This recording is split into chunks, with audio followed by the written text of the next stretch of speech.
We were deep in the crow's nest, following an overlander map. I got out to scout ahead to make sure the road was safe for the truck camper. But what I didn't realize was that I wasn't safe. If I look a little shell-shocked here, it's because I am. I'm miles from help, and I just made a $30 mistake. This is our most raw episode yet.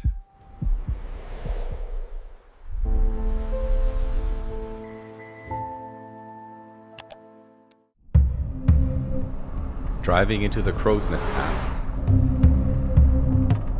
There's a memory here. An echo into the past. To me, Crowsnest is a link between both worlds, the old and the new.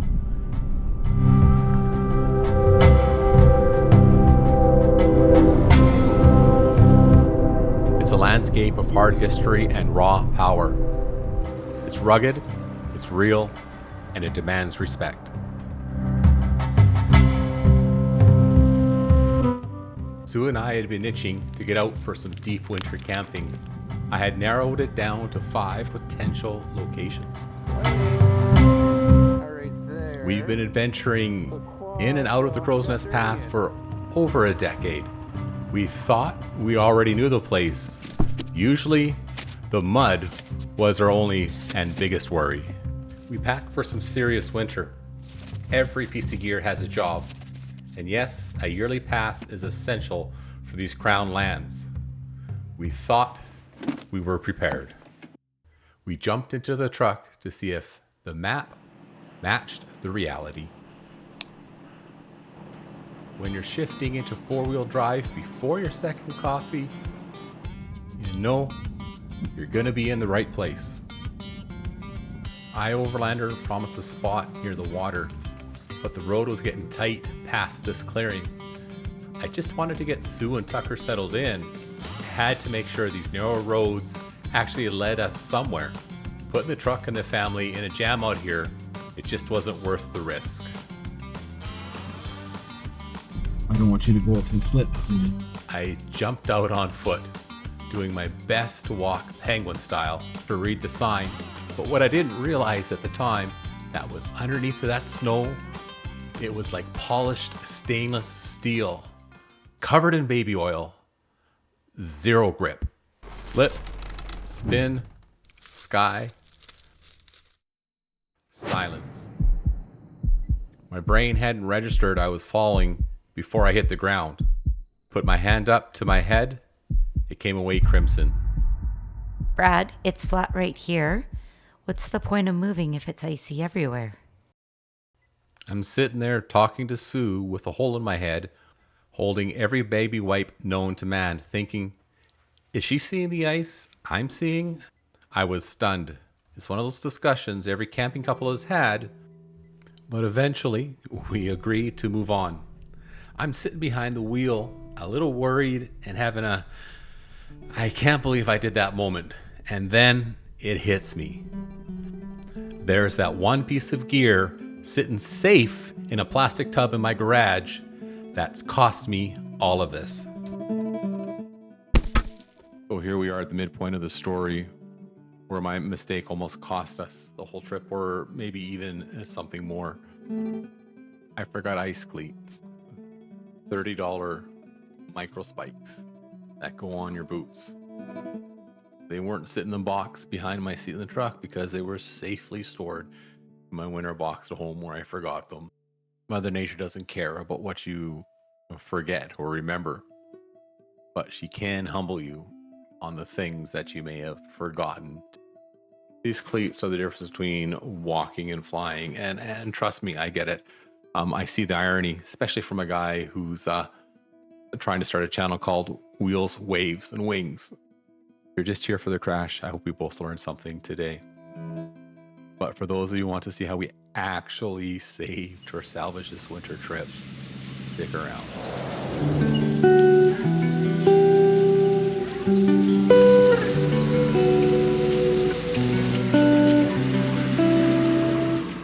Tonight, we needed to find a little spot to settle in and get some rest.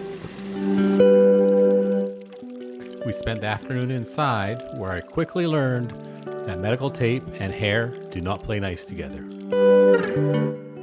Spending the next few hours licking my wounds and watching for any side effects. The day faded gently into the night.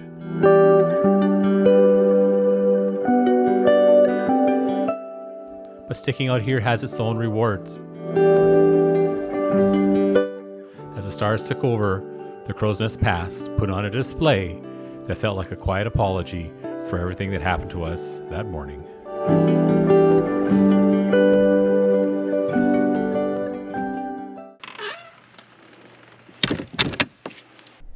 Morning came early. I gulped down a coffee while the world and Sue woke up, but Tucker didn't need any caffeine. He just needed some room to run.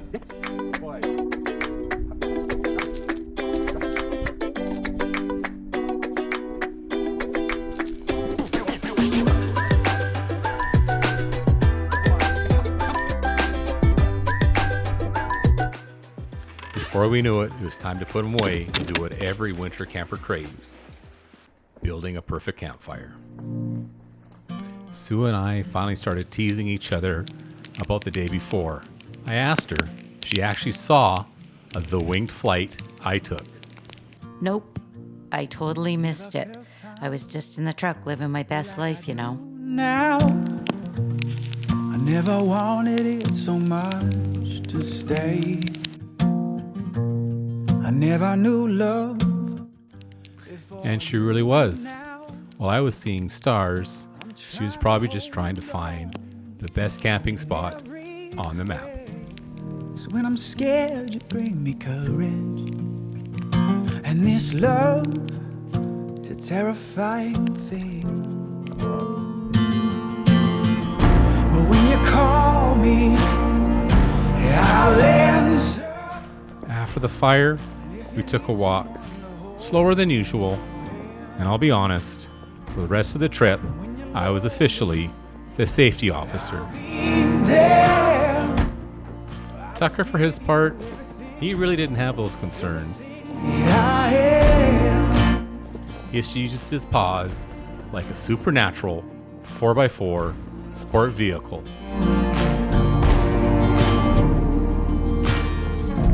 Well, it's your smile when we're dancing that brings me back to who I am. When I'm old, when I'm faded, these memories will bring me back, oh, bring me back. So when I'm scared, you bring me courage. And this love is a terrifying thing. But when you call me, I'll answer. If you need someone to hold your hand, when you're lonely, I'll be there. I will give you everything, everything that I am. Watching them fly through the powder was a reminder that nature isn't just where you fall,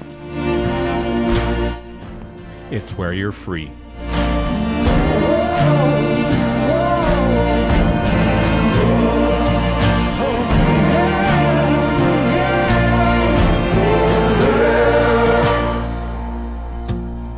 If you need someone to hold your hand,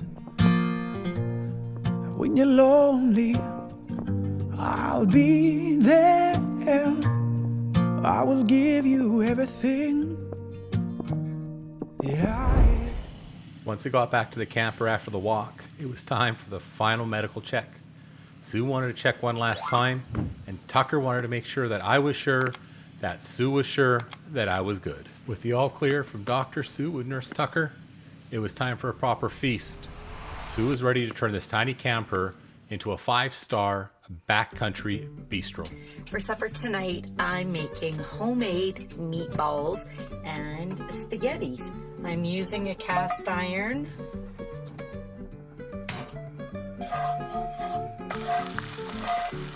So I'm going to dump in my pre-cut onions a few minutes until they're translucent. You should be able to just push that right through. And out it comes. Basically have everything all prepped the night before. So now I'm gonna add the 2 cans of whole peeled tomatoes,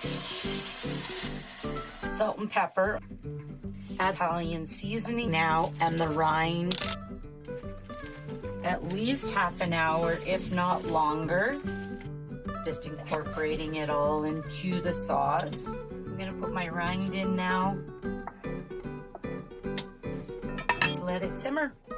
Sauce simmering for about half an hour. It smells absolutely delicious. Smells pretty good in here for sure. So I'm just gonna pull out the rind. It's a Parmesan rind. I am going to blend it now. So this is my immersion blender that I have. Okay. All nice and smooth.